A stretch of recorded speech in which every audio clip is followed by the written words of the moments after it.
ऐसा कुछ लोग न कहें, इसलिए आप लोग ऐसा कुछ ज़रूर करके जाना। जो ये मानव का जीवन प्राप्त हुआ है तो हमारे संतों ने तभी लिखा है कि जब तुम आए जगत में जगत हंसे तुम रोए, और कुछ करनी ऐसी कर चलो जो तुम हंसो ये जग रोए। ये नहीं कि कुत्ते की तरह पशुओं की तरह हमने अपना जीवन गुजार दिया और जैसे आए थे वैसे ही हम चले गए, लोग जाने के बाद हमें बुरा भला और कहें, तो ऐसा मत करना। ज़िंदगी जो मिली है ये बार बार नहीं मिलेगी, इसलिए आप लोगों से मेरा ये निवेदन है, प्रार्थना है कि ये ज़िंदगी जो मिली है, मैं जो आपके सामने मेहनत कर रहा हूँ, इसका मेरा कोई और उद्देश्य नहीं है। मेरा उद्देश्य है बाबा साहब के मिशन की बात करना। बाबा साहब ने हमें आज यहाँ तक पहुँचाया है। हमारी बहनों के शरीर पर जो साड़ी है, आज हमारी संजो देवी जो हमारे बीच में नहीं है, आप लोग देखेंगे कितना सुंदर उनका वस्त्रों से शरीर आज भी सजा हुआ है। तो निश्चित तरीके से जो उनके शरीर पर ये सुंदर वस्त्र दिखाई दे रहे हैं, हमारी इन बहनों के सुंदर पर ये शरीर पर सुंदर कपड़े दिखाई दे रहे हैं।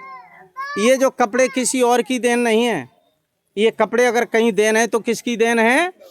बाबा साहब की। और बाबा साहब की देन की बदौलत ही आज हम सब लोग इस लायक हैं। हम जो बात कर रहे हैं ये सारी बातें बाबा साहब की बदौलत हैं। तो हम जो ये किताब आपको दे रहे हैं, आप लंबी चौड़ी किताबें नहीं अगर पढ़ सकते हैं तो ये कम से कम बाबा साहब के जीवन चरित्र को अपने घर में ले जा कर के अपने नातियों बेटियों से पढ़वाना। और जब आप पढ़ोगे तो फिर बड़ी सी किताबें मंगाने के लिए भी हमारे पास ऑप्शन है कि अगर आप बड़ी किताबें जैसे संविधान, यहाँ इतने भाई बहन बैठे हो, लगभग मैं अगर पूछ लूँ तो एक दो लोगों को छोड़ करके न किसी के घर में संविधान की पुस्तक नहीं होगी। संविधान की पुस्तक सभी तरह की आती है, चाहे आप उसको 50 रुपए वाली ले लो, 100 रुपये वाली ले लो, चाहे उसको 200 रुपये वाली ले लो, 150 वाली ले लो, 400 वाली ले लो, 500 वाली ले लो, सब में एक ही तरह का लिखा बराबर होगा, छोटा बड़ा मोटा लिखा होगा। तो हर एक के घर में कम से कम एक एक संविधान की पुस्तक जरूर होना चाहिए। मेरा नंबर आप पर मिल जाएगा। मैं आपके पड़ोस में अरबा कटरा रहता हूँ, और जो किताबें आप मुझसे लेंगे वो किताबों पर लगभग 40% में आपको छूट भी देता हूँ। 100 रुपये वाला संविधान सिर्फ आपको 60 में, 150 वाला आपको 100 में, और जो 300 वाला है वो लगभग 200 से भी कम में प्राप्त होता है। तो आप पढ़िए, अपने बच्चों को पढ़ाइए। जब तक हमारे घर में साहित्य नहीं होगा तब तक हम कुछ भी नहीं जान सकते। क्यों? साहित्य समाज का दर्पण होता है, यही होता ना। जिस घर में साहित्य होगा, जब आप उसे पढ़ेंगे तभी आपको ज्ञान होगा। आज आपने देखा गीता प्रेस गोरखपुर वाले फ्री में किताबें बांटते हैं, ईसाई मिशन वाले फ्री में किताबें बांटते हैं, और हम लोग कोई एक बाबा साहब की किताब भी अपने घर में नहीं रखते हैं। रखना चाहिए कि नहीं? आज जो ये शान शौकत, ये जलवा, ये जो दिखाई दे रहा है, किसी भगवान या देवी की बदौलत नहीं है, ये बाबा साहब की बदौलत है। तो मेरा आप सबसे ये निवेदन है, ये जो मैं वीडियो आपका ये बनाया है, ये हमारा SK शिरोमणि चैनल है, सभी के पास मोबाइल हैं, आप उस पर आए दिन रोज़ घटनाएं देखते होंगे। यहाँ ये हमारे भैया बैठे नंगला ठकुरी वाले, मैंने यहाँ इनके घर पर जब भी अभी गया था कुछ दिन पहले, 2 वीडियो बनाए थे और बहुत सुंदर तरीके से उस वीडियो को डाला था, और निश्चित तरीके से कहीं न कहीं बहुत अच्छा लोगों ने उनको पसंद किया। आपका फ़ोटो जो दिखाई दे रहा है, ये आपका फ़ोटो ये मत समझना कि लोग हमारे केवल यहाँ अगल बगल वाले देखेंगे। ये फ़ोटो हो सकता है कि आपका अमेरिका वाले भी देख सकते हैं, आपके नेपाल वाले भी देख सकते हैं, कहीं के भी लोग देख सकते हैं। तो आप लोग जो हैं, ये हमारा वीडियो SK शिरोमणि जो चैनल है, सभी लोग मोबाइल लेकर के एक बार एंड्रॉयड फ़ोन से जो है सब्सक्राइब करेंगे। और सब्सक्राइब करने के बाद पुनः मैं एक बार आपको यही बताना चाहता हूँ कि बाबा साहब को ज़रूर पढ़िए। और बाबा साहब को क्यों पढ़िए, मैं बाबा साहब की एक घटना बता दे रहा हूँ।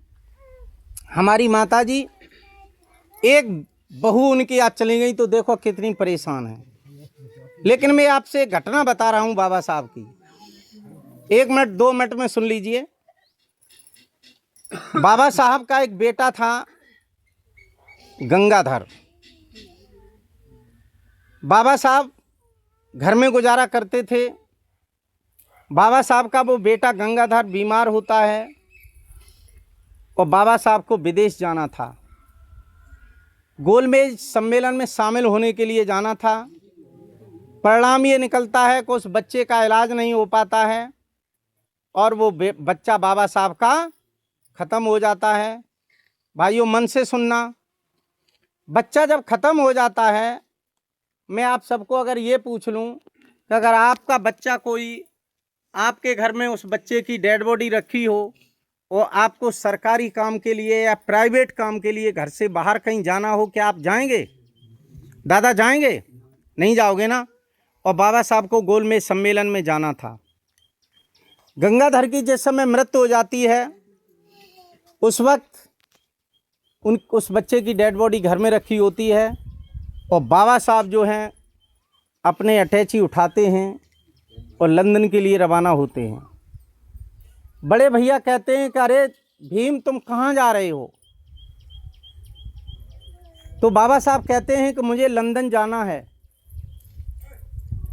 मेरे जहाज का समय हो गया। तो भैया कहते हैं कि अरे तुम कैसे बाप हो, तुम्हारे बेटा की डेड बॉडी यहाँ रखी और तुम इसको छोड़ करके लंदन जा रहे हो। तो जानते हो बाबा साहब ने क्या कहा था कि हे भैया, अभी तो ये हमारा एक बच्चा है, मैं इस एक बच्चे के पीछे इस भारत के करोड़ों बच्चों को मरता हुआ नहीं देख सकता हूँ। और बाबा साहब भाइयों कहाँ चले गए? लंदन चले गए। और उस समय मालूम है, आज की इन कथाओं में सुनाया जाता है कि वो रोहतास जब मर गया तो उसकी माँ ने आधी साड़ी फाड़ करके बताते हैं कि उस पर डाली। लेकिन कभी आपने सुना कि जब वो गंगाधर बेटा मर गया तो रमाबाई ने आधी साड़ी फाड़ करके हमारे उस बेटे पर डाली थी? ये जो साड़ी तुम्हें मिली है ना, ये रमाबाई के त्यागों की बदौलत मिली है। मेरा आपसे ये निवेदन है, प्रार्थना है कि आप लोग इनको समझें, थोड़ा जानें। ये जो सारी बातें हैं ये बाबा साहब की बदौलत हैं, उनकी जो त्याग है उसी की बदौलत हैं। अगर ये त्याग न होता तो निश्चित तरीके से हमें कुछ भी प्राप्त न होता। मैं आपसे गुजारिश ये निवेदन करना चाहता हूँ, मैं जो ये पुनः एक बार किताब दी है तो इस किताब को आप लोग पढ़ना, किताब को समझना और बाबा साहब के बारे में इसलिए जानो कि अगर बाबा साहब अगर ना होते तो गारंटी है कि कहीं कुछ भी नहीं होता। हम लोग बिल्कुल जीवन तो जीते लेकिन पशुओं की तरह जीवन जीते। ये मुख में जुबान तो होती, लेकिन आज इस मुख में जो जुबान है, इसको ताकत जो दी है वो किसने दी है? बाबा साहब ने दी है।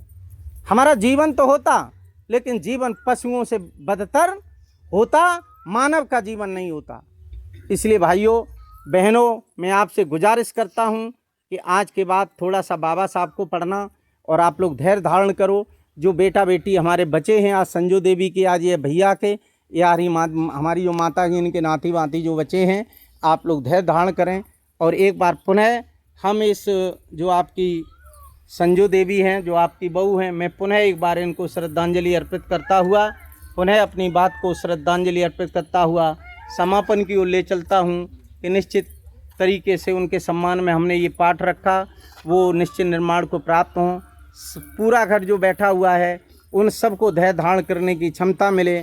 मैं इन्हीं शब्दों के साथ एक बार पुनः आपसे निवेदन करता हूं कि हमारा जो चैनल है एसके शिरोमणि, उसको ज़रूरी सब्सक्राइब करना। और जो आपका ये वीडियो बनाया है मैं आज शाम को उस पर अपलोड करूंगा, तो आप लोग कल देखेंगे। इन्हीं शब्दों के साथ मैं आज अपनी बात को यहाँ पुनः एक बार श्रद्धांजलि अर्पित करता हुआ विराम करता हूँ। बोलो साधु साधु साधु साधु।